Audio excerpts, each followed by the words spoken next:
بسم اللہ الرحمن الرحیم۔ آج کے بعد آپ نے کیا کرنا ہے؟ اللہ پہ پکا یقین رکھنا ہے، کسی بھی انسان سے ڈرنا نہیں ہے۔ جیسے اللہ کے اختیار میں ہمارا رزق ہے، ویسے ہی اللہ کے ہاتھ میں عزت اور ذلت بھی ہے۔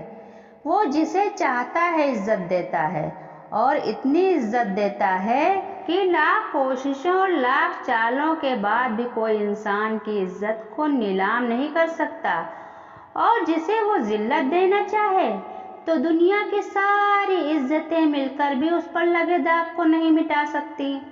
یہ ساری طاقتیں ہمارے اللہ کی ہیں، سارے پاور ہمارے رب کے ہیں۔ اس کے حکم سے ہماری زندگیوں کا نظام چل رہا ہے۔ اس کے پناہ میں آ جائیں، خاموشی سے اپنے رب کے فیصلے کو تسلیم کر لیں۔ آپ کے ایسا کرنے سے آپ کو اللہ کے سارے فیصلے اپنے فیصلوں کے مطابق لگنے لگیں گے۔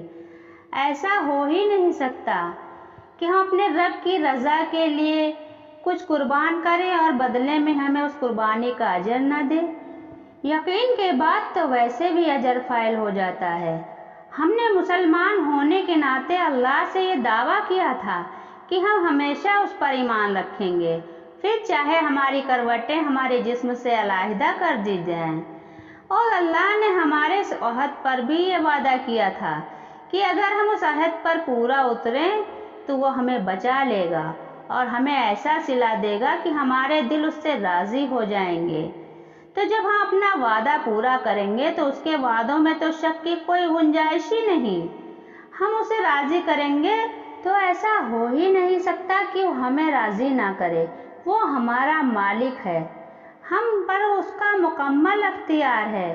وہ صرف ہماری زندگیوں اور اس زندگی سے وابستہ انسانوں اور چیزوں پر قابض نہیں ہے، وہ ہمارے دلوں پر بھی قابض ہے، اور وہ لمحوں میں ہمارے دل بدل سکتا ہے، وہ لمحوں میں لوگوں کے دل بھی بدل سکتا ہے۔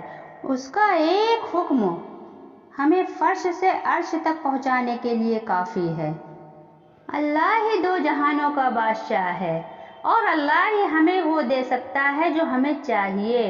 ہم انسان تو بے بس ہیں، یہ ہم چاہ کر بھی وہ حاصل نہیں کر سکتے جو ہم چاہتے ہیں۔ ہمارے ہاتھ میں بس کوشش کرنا ہے، اور اس کوشش کے ساتھ ساتھ دعا کرنا ہے۔ اس کے علاوہ ہمارے ہاتھ میں کچھ نہیں ہے۔ نتائج صرف اور صرف اللہ کے اختیار میں ہے۔ وہ چاہے گا تو ہی ملے گا، وہ کن فرمائے گا تو ہی فیکون سے معجزہ بنے گا، اور اگر اللہ نہ چاہے تو کوئی کچھ نہیں کر سکتا۔ اللہ نہ چاہے تو کوئی بھی آپ کی مدد نہیں کر سکتا۔ اللہ نہ چاہے تو کوئی بھی آپ کے لیے وسیلہ نہیں بن سکتا۔ انسان ہماری مدد نہیں کر سکتے، اور اس میں انسانوں کا بھی کوئی قصور نہیں ہے، کیونکہ ہم ہیں ہی کمزور۔ آپ خود سوچیں، آپ کب تک کسی انسان کی مدد کر سکتے ہیں؟ کبھی آپ پر بھی تنگی آ سکتی ہے، اور جب آپ پر تنگی آئے گی تو آپ کے لیے آپ اپنے علاوہ کسی اور کی مدد کرنا ناممکن ہو جائے گا۔ اب ایسا تھوڑی ہے کہ آپ جان بوجھ کر مدد نہیں کر رہے ہیں، بلکہ ایسا ہے کہ آپ کے بس میں بس اتنی ہی طاقت اور استطاعت ہے۔ لیکن اللہ کے معاملے میں ایسا نہیں ہوتا۔ وہ بادشاہوں کا بادشاہ ہے، ساری قدرتیں اس کی ہیں، یہ سارے مسائل اس کے ہیں۔ صرف اس کے پاس اتنی طاقت ہے کہ وہ ہمیشہ ہماری مدد کر سکتا ہے۔ صرف وہی ہے جس کے خزانے کبھی تنگ نہیں ہوتے۔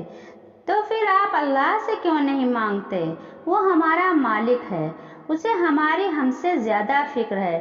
اسے پتا ہے کہ ہمیں ہماری کس دعا نے اتنی تکلیف میں مبتلا کیا ہے۔ اسے علم ہے کہ ہم کس چیز کے لیے اتنا ترس رہے ہیں۔ اسے خبر ہے کہ دل کن رنجشوں سے عالم سے گزر رہا ہے۔ یقین کریں اسے سب پتا ہے، اور اگر یہ سب پتا ہونے کے باوجود بھی وہ ہماری کہانی کا ایک حصہ ادھورا سب رکھے ہوئے ہے تو اس میں بھی ہماری کوئی بہتری ہے۔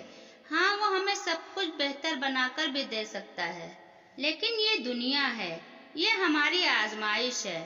یہاں سب کچھ نہیں ملے گا، یہاں تھوڑا ملے گا اور بہت سے آزمائش کی جائے گی، کیونکہ یہ دنیا ہمارے اجر نہیں، یہاں ہمیں بس اپنے مالک کی بندگی کرنے کے لیے بھیجا گیا ہے، اور بندگی کیا ہوتی ہے؟